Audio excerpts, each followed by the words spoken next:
Ancient Indian philosophy functions as a high-precision algorithm for behavioral optimization. The texts provide a rigorous framework where actions are calibrated to specific outcomes. This manuscript details the pursuit of the Trivarga. The dense Sanskrit script reflects the technical logic required to manage the system's competing variables. The system operates on three baseline variables: dharma, artha, and kama, meaning desire. The text defines the primary requirement as anushtana, active execution. Mere understanding is insufficient. The system requires the practical application of these drivers in real-world scenarios. This creates a fundamental tension. Duty, wealth, and desire naturally compete for limited bandwidth, and the pursuit of one variable often threatens the stability of the others. The text serves as a strategic blueprint, providing a formal logic to organize these forces, ensuring that human ambition does not collapse into internal conflict. This timeline visualizes the system's core constraint, Shatayu, the fixed 100-year biological limit of the human lifespan. A hard limit on time forces mathematical division. Every goal requires a strategic allocation of time to ensure the system remains optimized. The text recognizes a brutal failure state. If a life is cut short before reaching this limit, the structural division of these resources collapses entirely. Time scarcity is the pressure that compelled ancient scholars to draft clinical rules for daily conduct, treating the lifespan as a resource to be managed with engineering-like precision. Within this finite timeframe, the text establishes its primary operating principle: human actions serve multiple goals simultaneously. It defines this through the concept of anyonyanubhata, or mutual linkage. Actions are tied behind one another in a chain of cause and effect. This is a system of vector logic.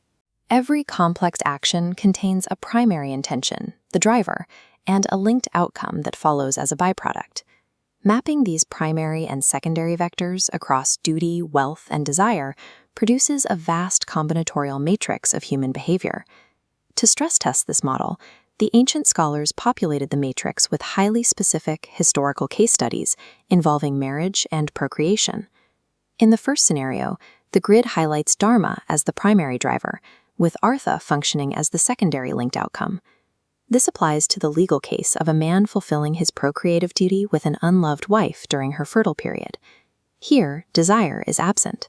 Religious duty is the primary motivator, with offspring categorized as artha as the byproduct. The matrix then shifts configuration. Artha becomes the primary reality, pulling dharma behind it. This maps to an unmarried man unexpectedly gaining a suitable bride. The acquisition of the bride is the primary vector, an asset gained.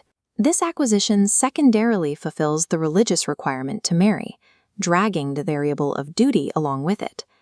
A third combination places the primary vector on kama, with artha serving as the secondary link.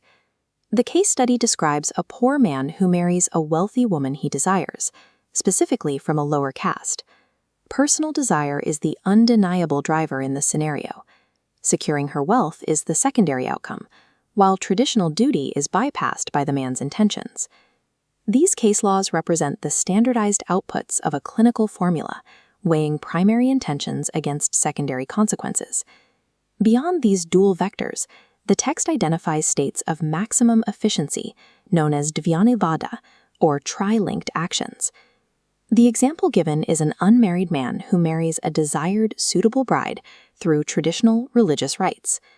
In this specific overlap, duty, desire, and acquisition are all triggered and satisfied in a single high-efficiency action. While this tri-linked state is the ideal, the matrix exists primarily to handle the friction of real-world conditions where such alignment is rare. Zooming out to the fully populated matrix, we can see the complexity of these intersecting human vectors. The algorithm permits a vast range of combinations between duty, wealth, and desire. However, it imposes one absolute ceiling on the entire system. This is the axiom of Parasparase Nupagadikam, the rule of mutual non-destruction. The rule dictates that the execution of any one vector cannot act as a fatal disruptor to the other two. This demonstrates a systemic failure state. If an obsession with duty destroys a person's wealth, or if the pursuit of desire structurally destroys their duty, the action is invalid. The ancient algorithm crashes because the system's delicate balance has been completely compromised. Modern interpretations often separate dharma, artha, and kama into isolated phases of life. The original text rejects this linear approach. The ancient Truvarga functions as a load-bearing architecture. It is an active system designed to balance the volatile intersections of human ambition across the entirety of a 100-year span.